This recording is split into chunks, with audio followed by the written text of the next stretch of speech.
Buenos días, hermanos y hermanas. Hoy un nuevo día de esta nueva evangelización, de esta nueva vía o tercera vía del Espíritu Santo. Para poder hablar de la nueva evangelización, tenemos que hablar de la nueva antropología. Se necesita tener una idea o aceptar un concepto de lo que es el hombre o la mujer, el ser humano. No solamente compuesto de alma y de cuerpo, de materia y espíritu, sino también de mente, de corazón, del cuerpo físico y del alma o del espíritu humano. Son 4 los ingredientes integrales del ser humano, no 2 ni 3, 4. 4 es aquello que nos compone nuestra mente, nuestro corazón, el cuerpo de hombre o de mujer y el alma.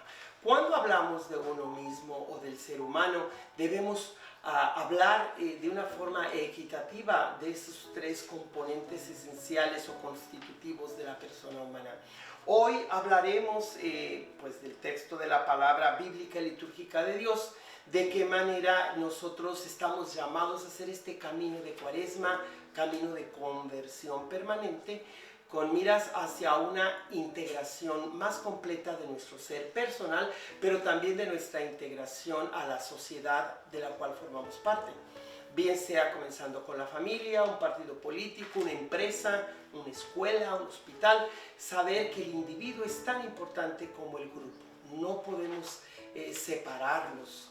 Y desafortunadamente esa ha sido la gran desgracia del experimento americano, enfatizar el ídolo del individuo, del dinero, de que yo pago mis impuestos y el tío Sam a ver qué hace, pero tiene que asegurarme mis derechos individuales, mi propiedad privada, y el gobierno es responsable de mi bienestar, de mi seguridad. Lo hacemos de una forma machacona, como si solamente la política, las leyes o el gobierno son los únicos responsables de nuestro bienestar. No, todos somos responsables. Y cuando digo todos y todo, quiere decir que debemos sentirnos parte del todo. No hay una persona que sea una isla. Todos pertenecemos a todos. Y eso no es comunismo, eso es parte de la realidad de la naturaleza humana. Los derechos individuales no se tienen que oponer al bien común, como tampoco el bien común a los derechos individuales de las personas. Pues entonces escuchemos lo que nos dice hoy el profeta Isaías 58, capítulo 58, 9 al 14, el Salmo 85 y también el evangelista o el Evangelio de Lucas capítulo 5, 27 al 32. Nos dice Isaías 58. Esto dice el Señor: cuando renuncies a oprimir a los demás y destierres de ti el gesto amenazador y la palabra ofensiva, cuando compartas tu pan con el hambriento y sacies la necesidad del humillado, brillará tu luz en las tinieblas y tu oscuridad será como el mediodía. El Señor te dará reposo permanente. En el desierto saciará tu hambre y dará vigor a tu cuerpo. Serás como un huerto bien regado, como un manantial cuyas aguas no se agotan. Construirás sobre tus viejas ruinas y edificarás sobre cimientos muy antiguos. Te llamarán reparador de brechas y restaurador de hogares derruidos. Si detienes tus pasos para no violar el sábado y no tratas tus negocios en mi día santo, si llamas al sábado tu delicia y lo consagras a la gloria del Señor, si lo honras, absteniéndote de viajes, de buscar tu interés, de tratar tus asuntos, entonces el Señor será tu delicia. Te asentaré sobre mis montañas, te haré gustar la herencia de tu padre Jacob. Palabra de Dios. Les recuerdo que este profeta o este texto de Isaías es continuación de lo que el mismo profeta nos decía ayer. cuando el Señor se molestaba por el sacrificio que hacían, el culto que le ofrecían, porque lo ofrecían con doble cara, con doble interés, con el fin de aprovechar para hacer un negocio, para oprimir a los demás. Aquí sí se nos dice, respeta el día, respeta mi nombre, ofréceme el culto que me debes. Ofrece el diezmo que a mí me corresponde y yo te cumpliré, me llamarás y te diré aquí estoy, nos decía la palabra de Dios ayer. Y hoy continúa Isaías insistiendo que si respetas a Dios, también va a haber armonía en tu relación con los demás, pero también que si oprimes al pobre, que si te aprovechas de la persona necesitada para hacer grandes negocios, si sigues buscando tu interés y no el servicio al prójimo, a los demás por amor a Dios, entonces el culto que me ofreces es vacío, de nada sirve.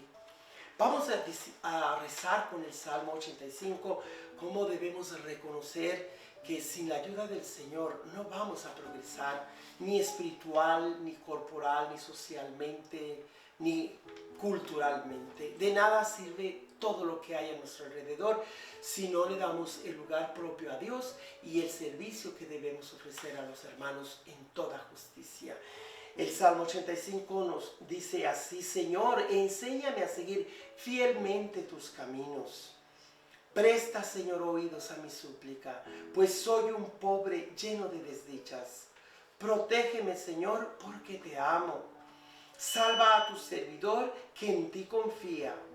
Ten compasión de mí, pues clamo a ti, Dios mío, todo el día. Y ya que a ti, Señor, levanto mi alma, llena a este siervo tuyo de alegría. Puesto que eres, Señor, bueno y clemente y todo amor con quien tu nombre invoca, escucha mi oración y mi súplica. Y a mi súplica da respuesta pronta. Pues este Salmo 85 es expresión de aquella persona que sabe que no ha hecho lo correcto, que tiene Dios mucha razón para castigarnos, pero que confiamos en su misericordia infinita para poder hacer puntos con Él otra vez. Si es que pudiéramos hacer puntos, en realidad no hay puntos con Dios. Sabemos que totalmente le fallamos y en su gran misericordia Él se compadecerá si confiamos en su misericordia y le suplicamos de todo corazón que nos fortalezca y nos sostenga en nuestra debilidad, en nuestra humillación, que nosotros mismos por el pecado hemos obtenido. Escuchemos ahora a Jesucristo, palabra total, directa de Dios, que es la plena palabra de Dios, el que tiene la última palabra, aún en el trabajo, la vocación, la profesión, las relaciones familiares y personales y de negocio. Jesús debe tener la primera, la última y la central palabra en nuestras vidas. Por eso escuchemos lo que nos narra el evangelista así. San Lucas capítulo 5, 27 al 32. Jesús vio a un publicano llamado Leví o Mateo sentado en su despacho de recaudador de impuestos y le dijo: sígueme. Él, dejándolo todo, se levantó y lo siguió. Leví ofreció en su casa un gran banquete en honor de Jesús y estaban a la mesa con ellos un gran número de publicanos y otras personas.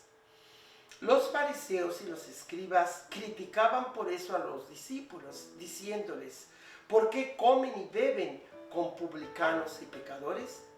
Jesús les respondió: no son los sanos los que necesitan médico, sino los enfermos. Yo no he venido a llamar a los justos, sino a los pecadores, para que se conviertan. Palabra del Señor. El día de hoy, hermanas y hermanos, voy a enfatizar en un aspecto de la fe católica, en ese tesoro escondido, reservado, que muchos desconocen y por lo tanto no saben qué hacer cuando llega el tiempo de las votaciones, o simplemente toman las decisiones erróneas porque un candidato se presenta como muy católico, muy pro vida, muy a favor de la libertad religiosa y de los matrimonios entre un hombre y una mujer, como si esos tres fueran los únicos temas de la Iglesia Católica. No es verdad.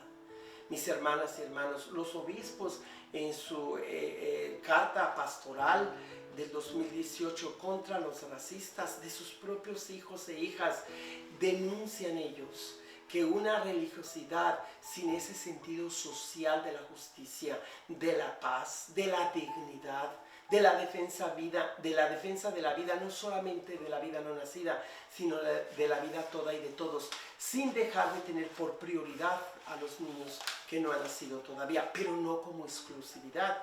Muchos han creído que solamente porque un candidato se presenta así como a favor de la vida, que él es el único salvador de la nación de América, y el otro, por ser aborcionista, en este caso el presidente Biden y la vicepresidenta Harris, son unos viles demonios que no les podemos apoyar en nada. Eso no han querido decir los obispos. Los obispos han sido críticos constructivos, no críticos destructivos como lo han sido Cuanam y el expresidente T. Dump, porque ese es el nombre que le he dado yo, ya que no merece que su nombre se le siga promoviendo, ya que él busca volver a entrar a la arena política como si hubiera sido muy buen presidente cuando ha sido lo peor.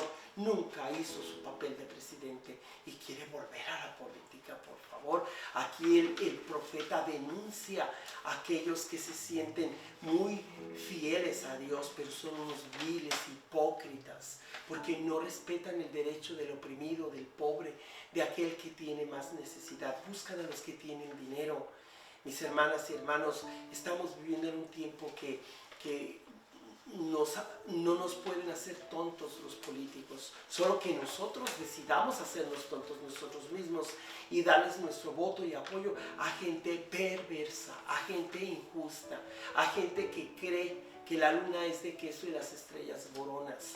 Es decir, que piensan que el neoliberalismo va a promover el bienestar de todos y que acusan al Papa Francisco, quizás a los obispos o a este servidor, de ser comunistas, de ser personas que, pues, masones o vivos demonios, no sé, fascistas. No, mis hermanas y hermanos.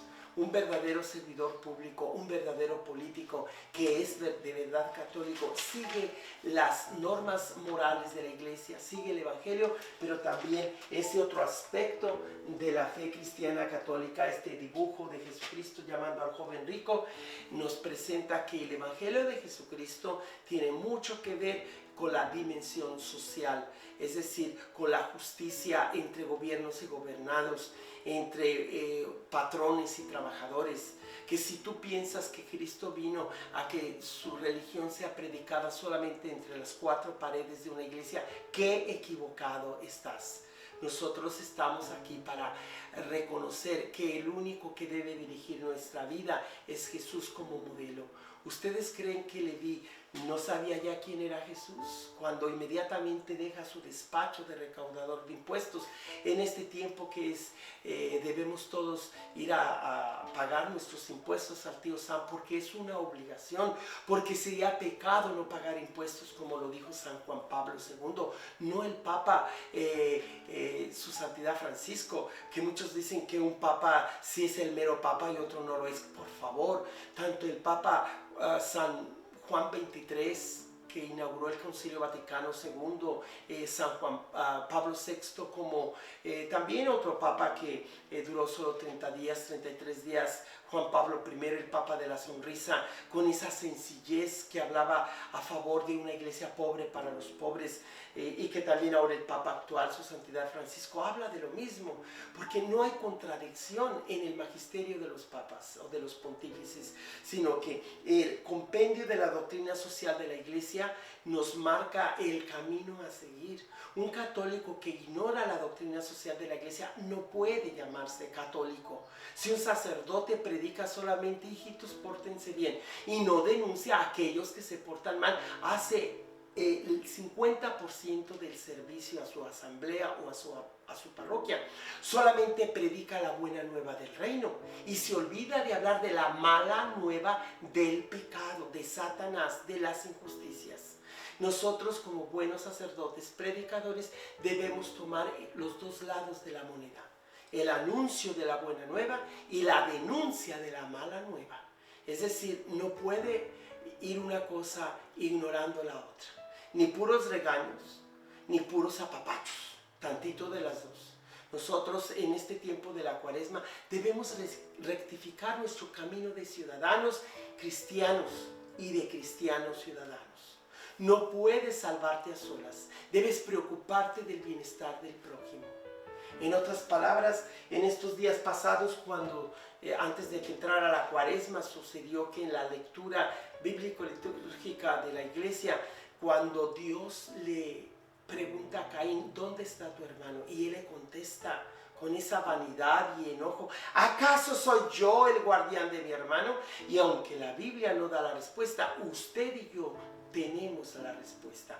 Por supuesto que sí, somos los guardianes de nuestros hermanos, unos de otros. Por eso, si un partido político habla en contra de los inmigrantes, de los ancianitos y a favor de la eutanasia, de la vida no nacida, cualquiera partido que hable de un tema e ignore otro tema, no es un católico integral o completo. Debemos denunciar el mal que hay, sea en el Partido Liberal y en el Partido Conservador. Y como católicos debemos llevar a la radicalidad el mensaje de Jesús. Nosotros somos guardianes unos de otros. Nosotros tenemos que respetar la iglesia, pero esperar de la iglesia una palabra de anuncio y palabra de denuncia. De otra manera, la iglesia no estaría cumpliendo su misión reconciliadora y de justicia. No se les olviden los 7 ingredientes esenciales o constitutivos o tareas que tiene la iglesia.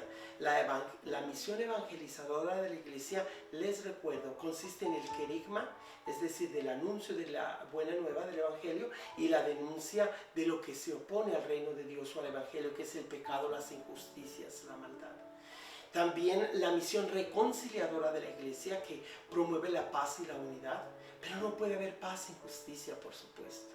Entonces está el querigma en primer lugar, en segundo lugar la koinonía o la misión reconciliadora. Koinonía quiere decir promover la unidad de la comunidad. La tercera tarea constitutiva de la iglesia es el martiría, que es el testimonio de la verdad. Los que son de la verdad escuchan mi voz. En cuarto lugar está la Eucaristía, que está al centro de todos los demás elementos esenciales de la evangelización. La Eucaristía está al centro de la vida de Jesucristo. Toda la persona de Jesús es el querigma, pero en la Eucaristía encontramos el corazón del querigma, la fuente del querigma y la meta o el propósito de por qué el querigma se predica. Perdón, si no dije bien. Querigma es el anuncio del Evangelio, que tiene como origen, como corazón o centro y meta la Santa Eucaristía, que es Jesús muerto y resucitado y que se ha quedado en el sagrario y en la Santa Misa para dar vida a los suyos. Esa es la Eucaristía, y que es tarea esencial de la evangelización. Viene la quinta tarea, que es la diaconía, tenemos la misión de la Eucaristía, liturgia vendría a ser la quinta tarea esencial de la iglesia. No solamente la Eucaristía como el memorial del Señor, sino lo que rodea la Eucaristía, que es la oración, la liturgia, la adoración pública al verdadero Dios. Esa es la liturgia, esa es la quinta tarea esencial de la evangelización. La sexta es la diaconía, el servicio a los demás. Así es que los diáconos en su vocación nos recuerdan a todos los bautizados y a todos los clérigos que el servicio es la nota definitiva y definitoria de lo que es un cristiano.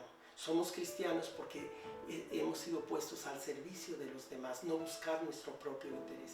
Finalmente, de la sexta tarea esencial viene la séptima, que es el ágape.